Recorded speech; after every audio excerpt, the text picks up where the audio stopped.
সরস্বতী পুজো 2025। আর আজকে এসেছি আমি কলকাতার তালাপট্টায় সরস্বতী ঠাকুর দেখতে। এখানে কলকাতা তালাপট্টায় কিন্তু বিখ্যাত একটা সরস্বতী প্রতিমা করে, সেটা তোমাদেরকে দেখাবো। প্রথমে এখানে লাইটিং গেটটা দেখো, অনেক দূর পর্যন্ত লাইটিং গেট করেছে। আর এইদিকেও অনেক দূর মানে এখানে এই পর্যন্ত করেছে, আর ওইদিকে কিছুটা আছে। আর সামনে দেখো এইদিকে হচ্ছে তালাপট্টা যাওয়ার মানে রাস্তাটা, যেখানে তালাপট্টা পুজো মণ্ডপটা হচ্ছে।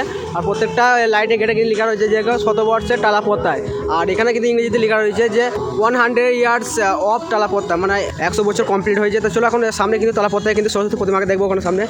এখানে দেখো লাইটিংয়ে লেখা রয়েছে কিন্তু যে 100 ইয়ার্স অফ তালাপট্টা, বা লাইটিংটা এখনো জ্বালা নেই, এটা জ্বালালে বেশ খুব সুন্দর লাগবে। আর এখানে দেখো এইদিকে দেখো, এখানে হচ্ছে তালাপট্টায় সরস্বতী প্রতিমা দেখো, ওয়াও অপূর্ব রূপ, বিশাল বড় আকারের সরস্বতী প্রতিমা। তোমাদেরকে একটু জুম করে দেখাচ্ছি এখান থেকে।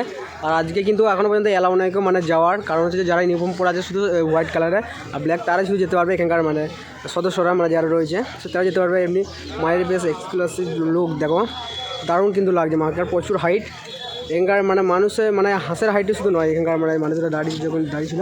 এটা ফুল ভিডিও কিন্তু আমার চ্যানেলে আপলোড দেওয়া আছে, ছোটো মেটে ব্লগ, তোমরা দেখতে পারো এটা।